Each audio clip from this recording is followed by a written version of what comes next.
It's All right, live. we're live. Hallelujah. Woo, I got the little orange logo. Yes. Yeah. All right, folks. Welcome to the Smart Photographers Reboot, whatever you want to call it. This is open mic tonight, and I've got another Michael, so it's the M&M show for now. And what we're basically going to do is just kind of free flow it for about an hour. That's my window tonight.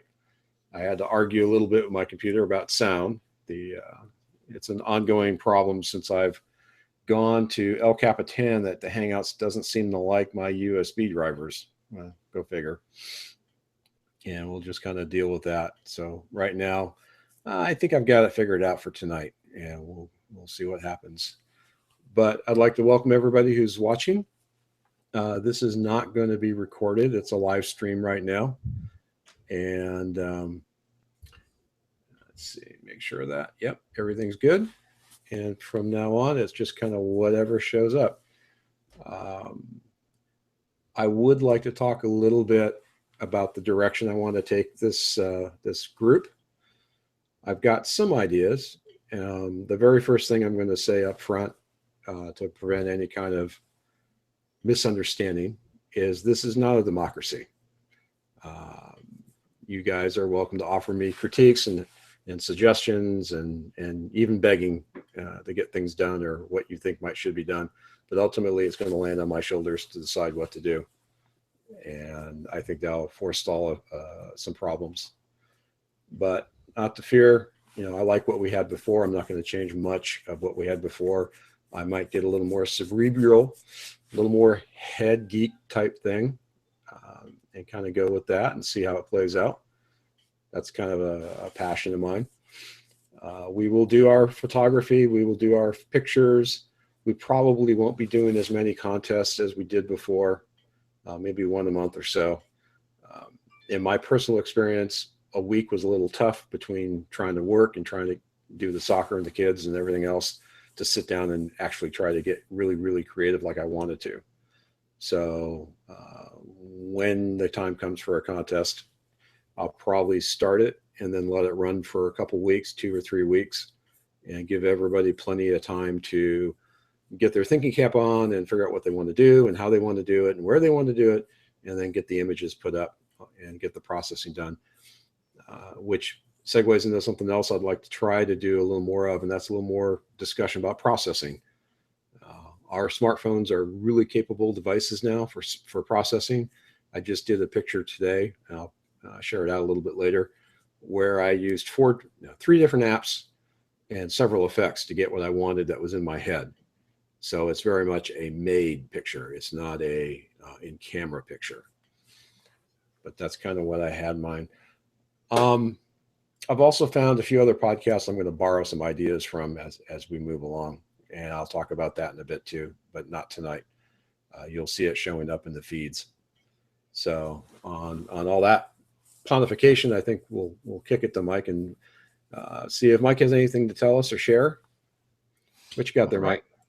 Well, right now, I've been checking out all the, they're still finally getting some more updates of all my apps to run on the 6S and trying them out. And with some of the camera can do, very impressive. Yeah, like what? But what sticks in your head? Pro camera takes more advantage of and also Hydra, both take the most advantage out of the camera, so resolution and all that, and just I think the pictures are really quality is a lot better. I'm just and I'm trying every time they get one, all my I got so many camera apps, Camera Plus, Pro Camera, Manual Cam. Now that one hasn't been updated in a bit. Yeah, Pro HDR just got an update. Yeah, it still works, but it's kind of long in the tooth a little bit. But the ones that take advantage of everything the new camera can do, wow. Yeah, I'm very impressed. On Pro Camera, I don't know if you guys can see that. These are some of the options. And the one option that I really like is the fact that you can adjust the JPEG on it. It defaults to 88%, but you can kick it up to high quality, which is 100% JPEG. So while you're still losing some data, it's not nearly as bad as some of the other apps. And if you plan to do post-processing, that's a real godsend. So a cool feature of that particular app. And was this the app of choice for Mr. Portis? You remember, Mike? I think it was Camera Is Plus. that yeah? Is that what it was? Camera Plus. It's the one that what's her name? Lisa Bettany was working on. Oh, yeah. I'd have to look that up, honestly. But yeah, I've been experimenting with some new apps myself, trying to, and actually rediscovering some old apps. I'd kind of forgotten about Photo FX from Tiffin, and I was using it the other day, and I go, oh yeah, that's right. That's why I really like this app, because it had some just really nice effects in it for tuning up an image. Oh yeah, and I'm just as I said, I've been playing around with less stuff, and it really uh I'm I'm really liking it. But you're right about being able to save on pro camera, saving everything to a high quality. It does make a difference. Yes, Oh, it takes up more room in these phones, but it makes much more of a difference in whether your picture looks. there we go. So I'm going to share out a picture that I took just today, actually. So in the typical way I do photography, uh, let's back up a little bit. So I work out of my house nowadays. Um, my home office is in Texas, but I actually work here in California and commute to Texas once every 5 weeks or so. So that's got some benefits, like, I can do ribs during the middle of the week. I can go down during my lunchtime at 10 o'clock in the morning and get everything prepped, and then I can have it all ready to go at 3 o'clock when I'm off work and have a nice dinner. Now, what does that mean for photography? I'll tell you. It means that I've got daylight and I got good light, and I'm at the house, so I can kind of cruise around and just goof around and have a good time while I'm trying to cook dinner. And that's kind of what happened tonight. As I was doing ribs tonight, and I've got this patch of wildflowers that are growing. My kids gave me seeds a few years back, a little packet of seeds for a Father's Day gift or something. I kind of threw them in the ground, and amazingly, they grew. So I've got this patch of wildflowers, and they really make some nice flowers. So I took some pictures today, and one thing I do when I take my pictures, I try to pre-visualize what it is I want ultimately out of the picture. I see what's in front of me, but I've got it in my head of what I want for a final output or a final product, as you might say. So as I'm running back and forth between the grill and the house, I keep passing these flowers, and I kind of like the way they look. And I go, yeah, let me fool around for a few minutes here. So I put everything down, came back out to the flowers, and kind of goofed around. And I had this misty, diffused look in my head that I wanted. Now, the side of my house is in the shade, so it's not really well lit. There's not a whole lot to look at. You got a block wall, a concrete walkway, piece of dirt, and some flowers sticking out of it. So I had to get kind of creative with the composition, and I had to figure out how to get this misty look I wanted. So let me show you what I ended up with, and you'll see. There we go. So that's what I ended up with. Now, I started with just a plain, kind of a blue tinted picture because it's shade with yellow flowers. This is Snapseed with mixtures. And then within mixtures, there's two very different filter sets I'm using. One filter set is for bringing up the yellows and the color, and the other is what they call a light leak, and that's in the upper right corner right there where my mouse is at. So And the other thing I did, which really kind of helped get that mist look, is I took the ambiance in Snapseed, I cranked it down instead of the normal cranking up. I also reduced the contrast a bit, which again kind of softened the whole image. And so you end up with this very soft looking, but still kind of intense looking set of flowers. And quite frankly, I don't think you could tell I was in my side yard next to the sidewalk, next to a concrete wall with a fence post, just 6 inches away from me at the point I took this picture. But this was all done on the iPhone. It was all done in the space of about 10 minutes. And this is what you can do with your phones nowadays. Let's close this out. It's impressive. I saw that. I really liked that picture. It was very impressive. Yeah, it was a lot of fun to see if I could get what I had in my head and somehow get it into the camera, which is, I think I got it. This is kind of what I was looking for. Oh yeah, I hear you. As I said, have you noticed I put one up of that pro camera using some of the higher resolution settings. And did you stick it up in the I put it in our group. It's those pork chops. Oh yeah, let me see if there we go. You want the post one or the finished one? It doesn't matter. They both look good. Yeah, let's do the one cooking, because that's always a lot of fun. Let me share this out. So we got that. All right, tell us about it. Yeah, I just I got that the other day. I just got the update, so I said, "Oh well, my lighting's not good, and I wanted to see what kind of picture I can come up with." And you got some crazy good detail on that. Oh yeah, I used for editing. I used the Photos app. I forgot. I keep forgetting I got Snapseed, but I just put it over. Had just whatever the hood light is, and my overhead light, and I put the held the phone right above it, high enough where it wouldn't get grease splashed on it. Right. And I focused in right in the middle where all three pieces are to get it really cranked up or focused. Took a picture of it, and then I did kind of. The stove is not in the greatest shape. They're supposed to, in fact, the apartment's going to replace it next week. Right. So I cropped out a little bit. Besides, just cropping it also helped. And it's just wanted to see how it did, and I was very impressed. That is, I think, pretty close to full resolution that on the JPEG it will do. That's impressive. Yep. There's still some, so you can still see some stuff, but it's my little skillet that I just. And which phone was this? I'm on the iPhone 6S Plus. Okay, so the big one.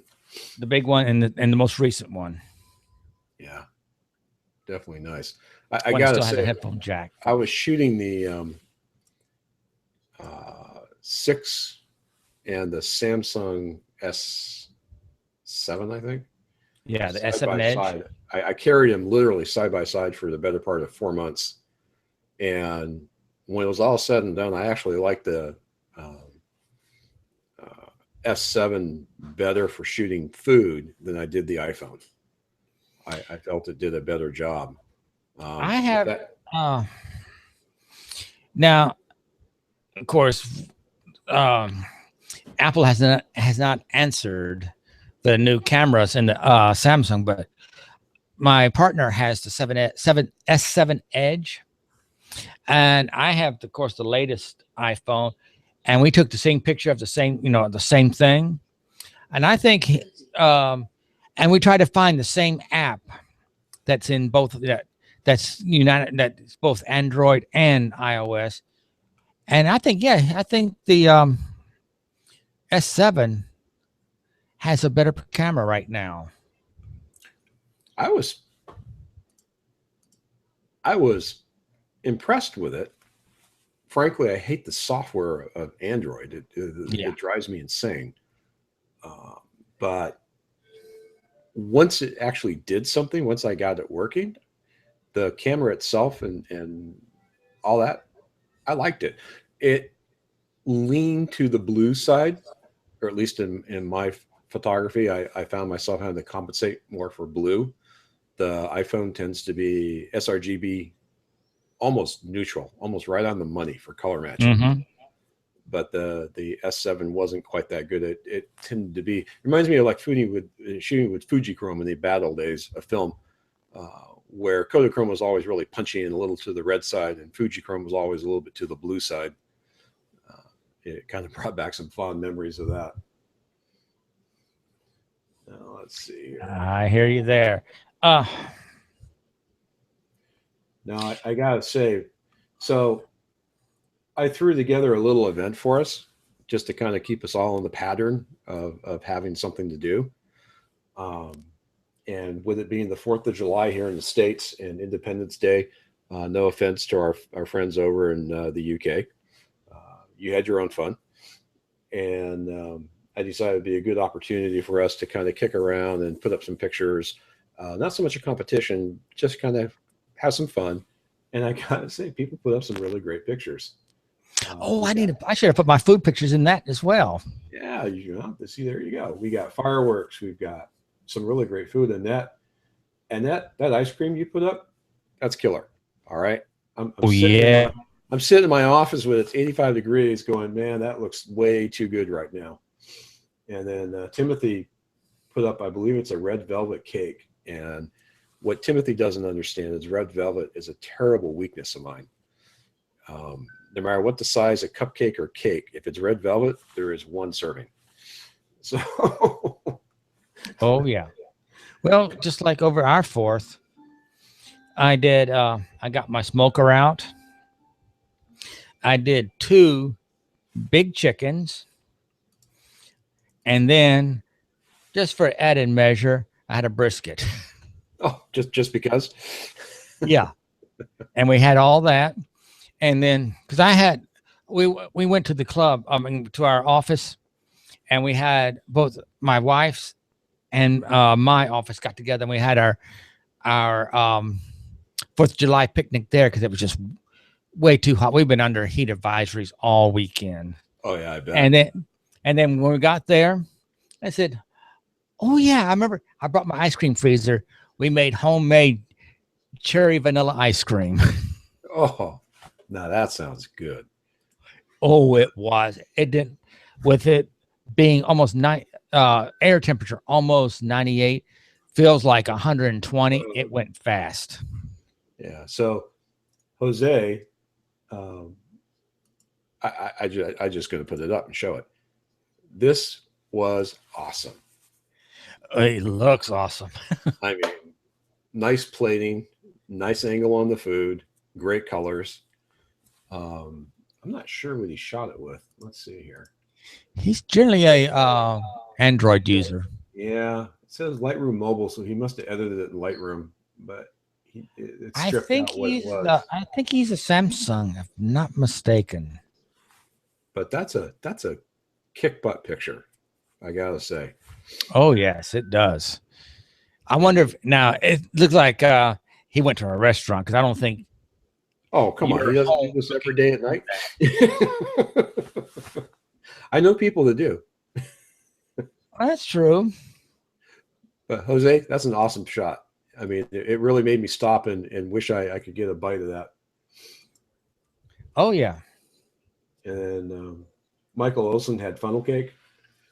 So there must be a fair near him or some kind of event. Now this was, let me show this. This was my experimenting at a restaurant. My wife is very long suffering and has learned to just leave me alone. So that's what I came up with. And this was a bacon wrap filet. Ooh. With a peppercorn sauce on garlic mashed potatoes and green beans. A very nice restaurant. Thankfully, I've eaten already. So yeah, well. And I had finished off my what was left of the homemade cherry vanilla ice cream. I just finished it off. So yeah. In this case, I was actually playing with some of the ideas I read about in that food photography link I posted. Oh yeah. Because it was all fresh in my head. And I kind of goofed around with the angles and said, well, boy, the chef did some kind of layering here. You know, I should probably respect the layers, and see what I can come up with. And I actually like how it came out. It did. The picture looks good and the food looks even better. Yeah, well, the food was good. No doubt about that. But yeah, I mean, you know, for just people messing around, I think we got some fabulous shots. Um, yeah, let me show off Timothy's here. Since we're going to talk about Timothy, we might as well show what he had. Yeah, I'm gonna. Oh yeah. There's something about red velvet with a buttercream frosting that's just to die for. Oh yeah. Oh yeah. I'm gonna try it.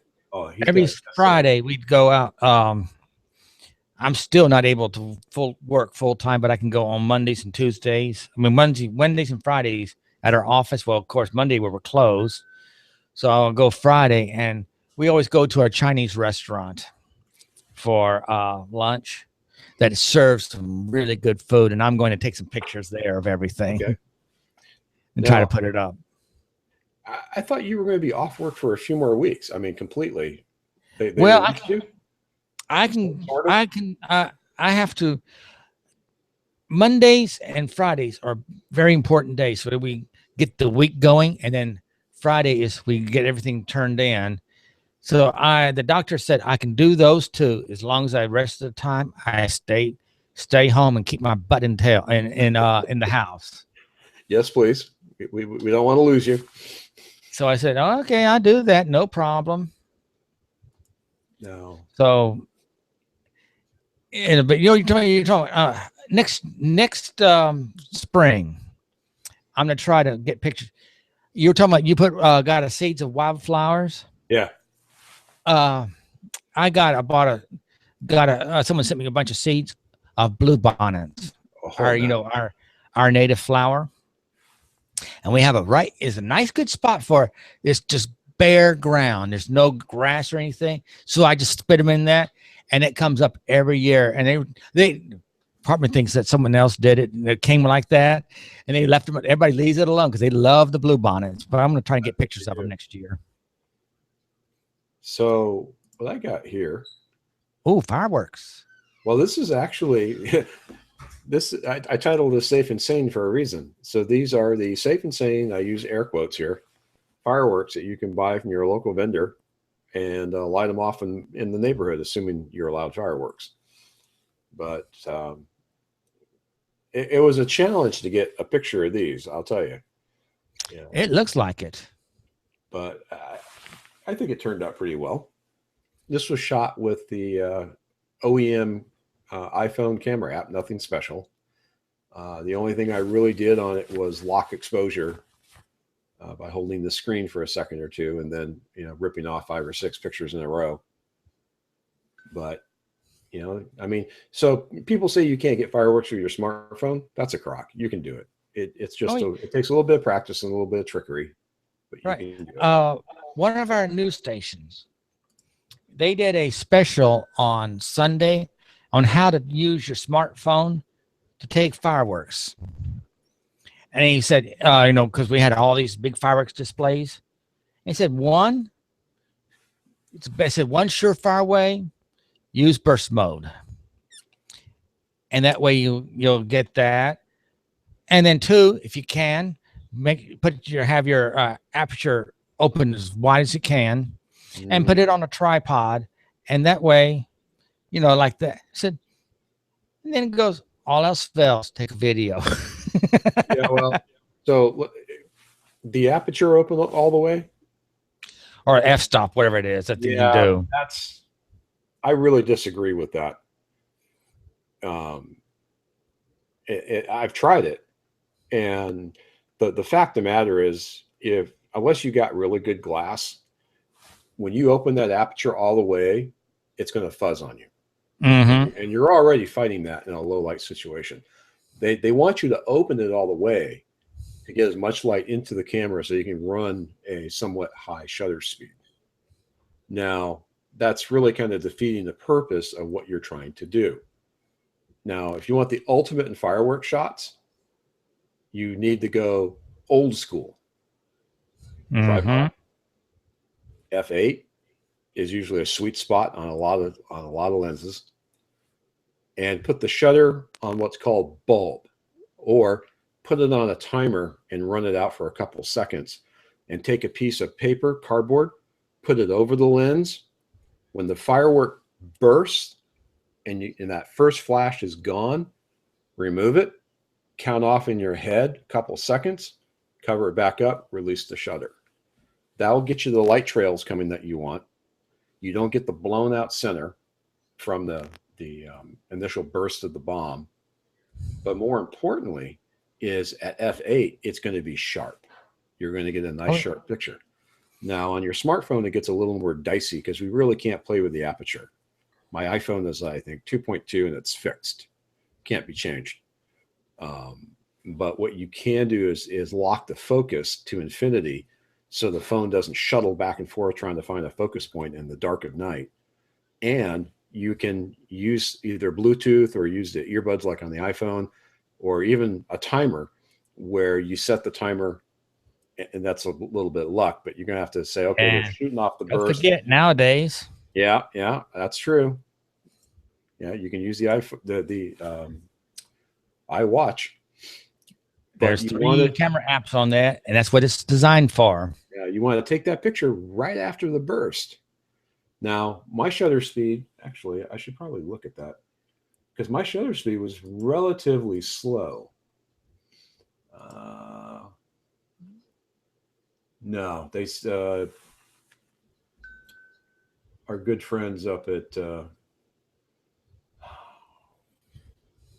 whatever, I can't think of, Instagram stripped off the exit data, but it was probably a 30th of a second, not much longer.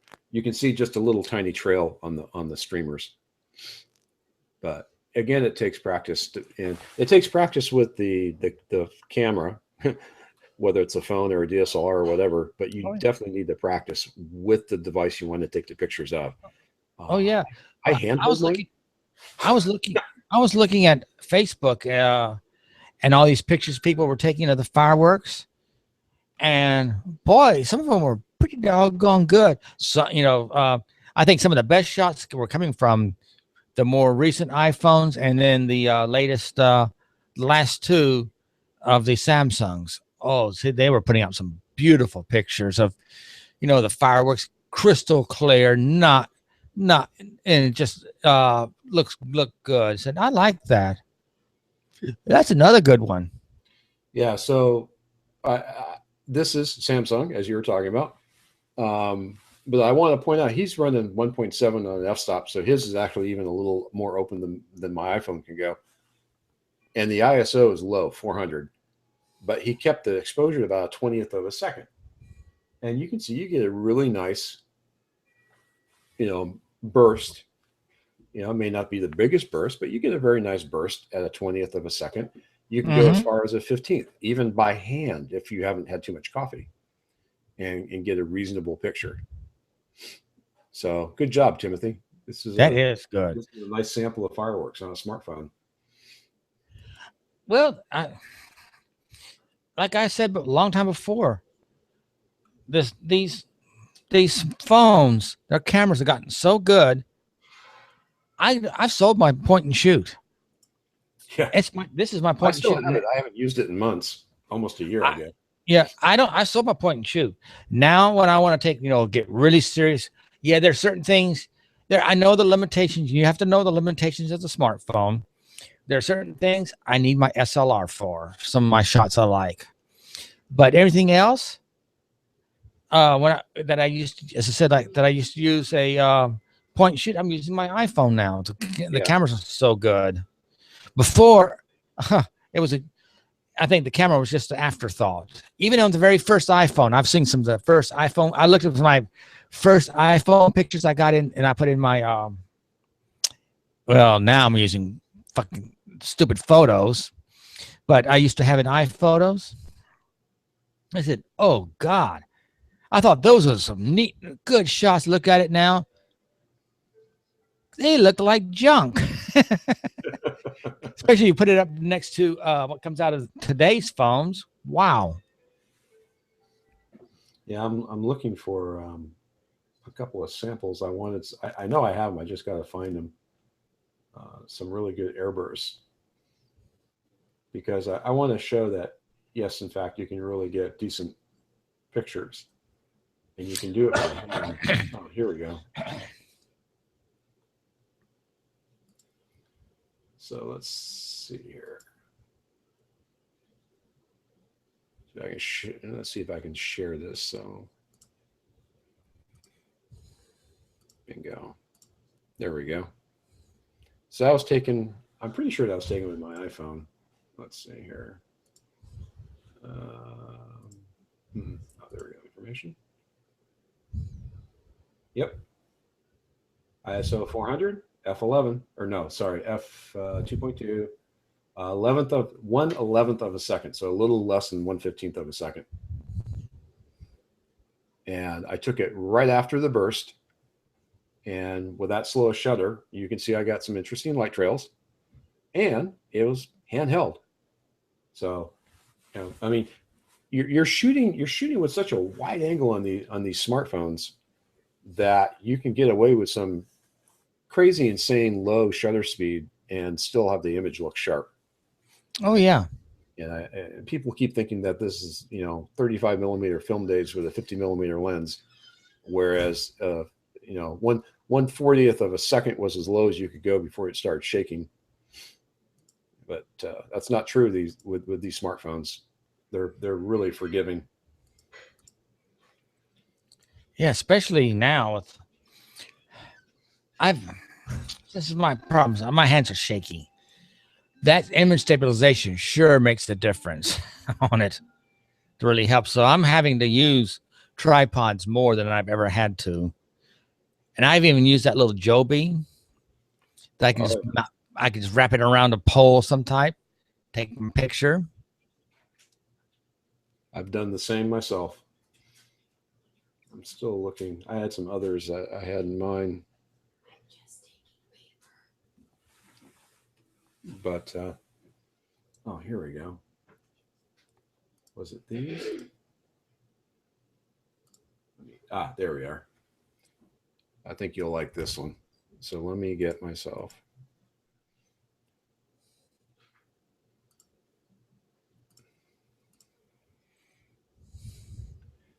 Again, handheld. Oh, nice. So this was a longer exposure than you might consider. I mean, the image is kind of noisy, but it would actually clean up if I ran it through a noise reducer.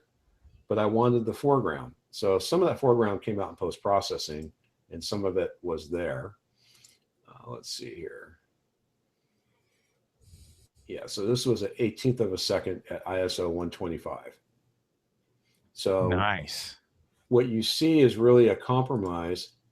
I didn't want to blow out my burst, but I wanted the foreground too. So I knew I had to get the burst. So that's what I exposed for. And I just pushed the crap out of the foreground, which it pushed up the noise a little bit, but I can fix that. But that's what you end up with. I tell you, that is nice. Unfortunately, we don't have a amusement park around here that does fireworks anymore. The one that used to do it was Astro World, well, Six Flags, and every night they would do it. But now it's now a parking lot. Oh, that's not good. In fact, it's a parking lot for the NRG. All right. And part of a parking lot for the park and ride for the light rail, our rail to nowhere. I shouldn't laugh, but we've got one of those in progress right now that will probably end up a rail to nowhere. But yeah, I got more fireworks here than I thought I had. I won't bore you with all of them. Suffice to say, you can do pretty damn good with. Oh yeah, just take some time and practice. You're not going to get it the first time, but you're gonna once you do it for a while, you'll get good at it. Just like anything. So this actually came out of my Samsung. So let me show you that. I think you'll like. This isn't fireworks, but this is shooting. This is shooting a bright light in the foreground against a background that you also want to capture. The rules are the same.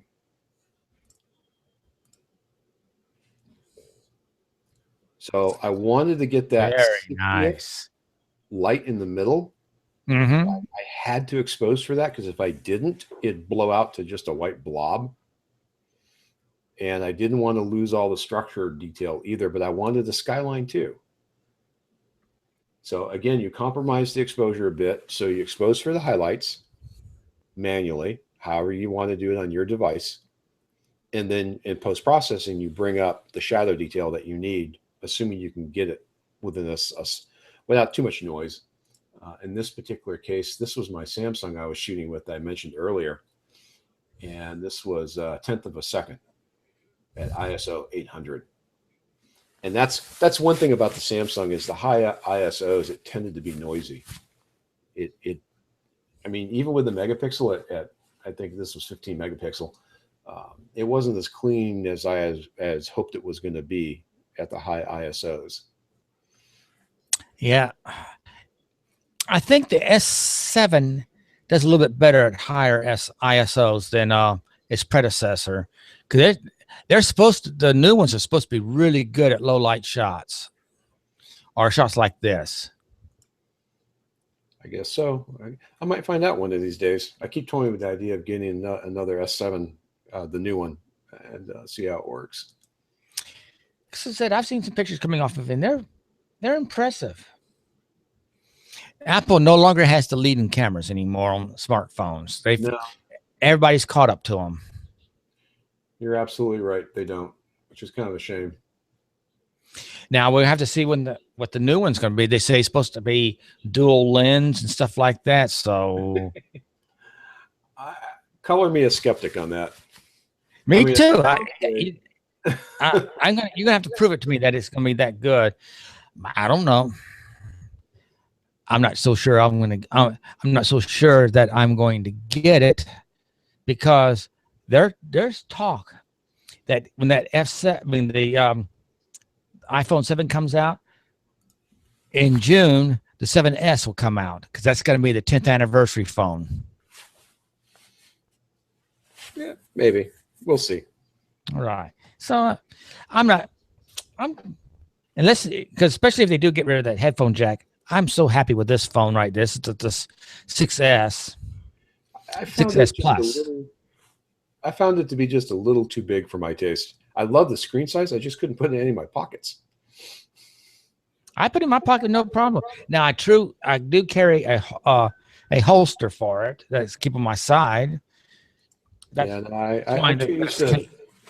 and honestly, I still carry my iPhone because I got the 5S and I put it in the coin pocket of my jeans.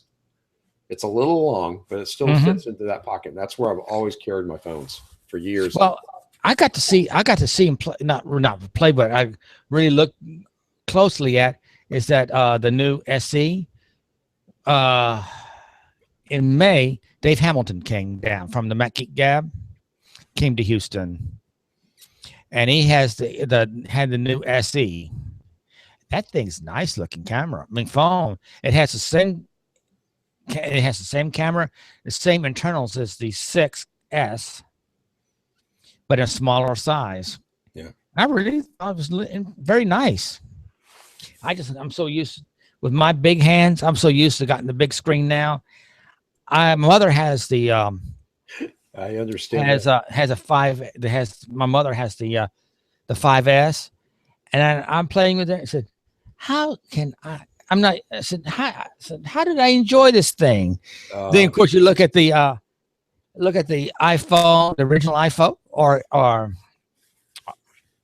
all the way up to the 4. How small those screens are. I still have a bunch of GSs around here. I mean, it's what you get used to. Oh yeah.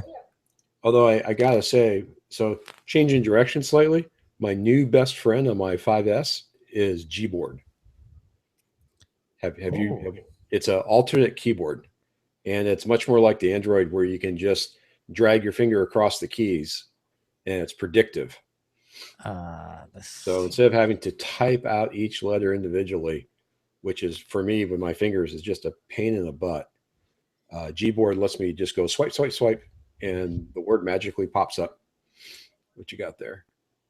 Yeah, there you go. You too? Oh yeah. Yeah, I was late to the party on discovering Gboard, and See, I used to use Swipe. I That haven't you used can do Swipe. because it's the one that it does the same thing. With your finger, Is just that the draw on it. Microsoft? Is that the Microsoft keyboard? No, Because they've got it's one. called Swipe or Swift key. Swift. Key. Yeah. Because that's an Android one. But it came to that, and I was using it all the time. And then, someone talked about the Gboard. Wow, and it's now my default one. Yeah, Gboard's been my default since I put it on. Although my complaint, although I don't know how much of it's Google and how much is Apple, the phone gets confused every so often, like every other day, and kind of loses track of what the default keyboard is, and I end up with no keyboard.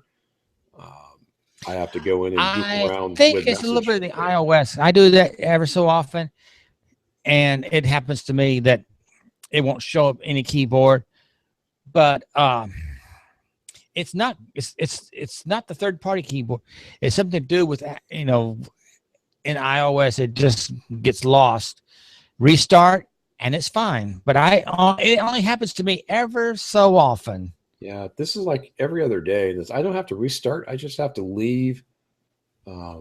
Like I'll try to go into email and I have no keyboard. So I quit email. I go into messages, force the keyboard to reacquire itself, and go back to mail, and it's fine. It's just a bother. And I don't know if I can blame Apple for it, for being jerks about someone else's keyboard, or Google for bad code. But it's not just the Google one. Swift key will disappear like that. The Microsoft keyboard, it would just all of a sudden disappear. yeah, so it's more of iOS and yeah, it's something in iOS. Guys, but they're not really ready for prime time yet. Some of that's supposed to be fixed in the latest iOS. So who knows? I got the latest. It's not fixed. I mean, I'm talking about 10. Oh, on the beta side. Yeah, they say it's supposed to be. Some of that's supposed to be fixed. Yeah, I could download the beta. I'm part of the developing thing, but my phone has to work. I can't afford to break it, or at least not unofficially break it. Well, I did go to a pawn shop not too long ago. Yeah. For $150, they had a space black or space gray iPhone 5S. How many gig? It was 32, but that's a good price. yeah, and I bought it for one reason. I don't use it as a phone because I only have one phone. I do have a work phone, which also is now the work phone is what they get. They had me a choice of a gold 6S or a space black 6S. Not the plus, just the S. I said, just give me the gold S. So that's my work phone. I can't put 10 on it. I can't put 10 on this one because I need a phone that works. This one, since I don't use the phone portion of it because it's not your beta phone. Right. And I'm running it, and there are a lot of things in it, and I'm very intrigued. Yeah, that's an interesting word to use. I'm saying there's more. They're giving apps more, or developers more access to the phone. It took them long enough. They're still keeping it back somewhat, but just like at least I hope they don't. I'm going to say it real slow, but I hope they don't have the mic that listens when you go, "Hey, Siri," and have everything answer. Your thermostat's going to start talking to you. Your book's going to start talking to you. The phone's going to talk to you. Oh, hey, if I want to be hands free, and I happen to have the iPad Pro next to me, and I go, hey, you know who? Hey, slow mo. Sorry, Andy and Nako. Um, they all answer. Nice. All right. Well, it's 7 o'clock now. I promised about an hour or so. I got some work I got to do tonight for the real job. Go figure. Oh yeah. I'm glad you made it, Mike. Oh yeah. I'm around. Anytime you want to do this, just even if you need to test out something, let me know, and I can be. Especially since I work out of the house now until I'm officially allowed to go back to the office. Working out of the house isn't so bad. Trust me, I've gotten used to it. Oh yeah, I like it. Get spoiled. I like it because I'm told I have to lay down for a bit, kind of relax. Yeah. So I got a nice couch. I got my 5.1 surround going. I've been watching some of my recent movies that I've downloaded. There you go. All right. Well, we'll wrap this up. All right. For everybody that's watching out there in podcast land, streaming land, thanks for joining. Thanks for joining our new reboot of the community, and we'll put some effort into it the next month or so and get things on track and see what we can do with it. Again, I'm open to suggestions and opinions. Tell me what you want. Tell me what you don't like. It's always good to hear too. Mike, where can we find you at?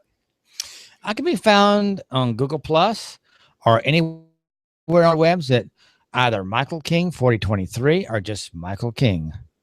Outstanding. And you can find me for now, you can find me at www.msmedia.me.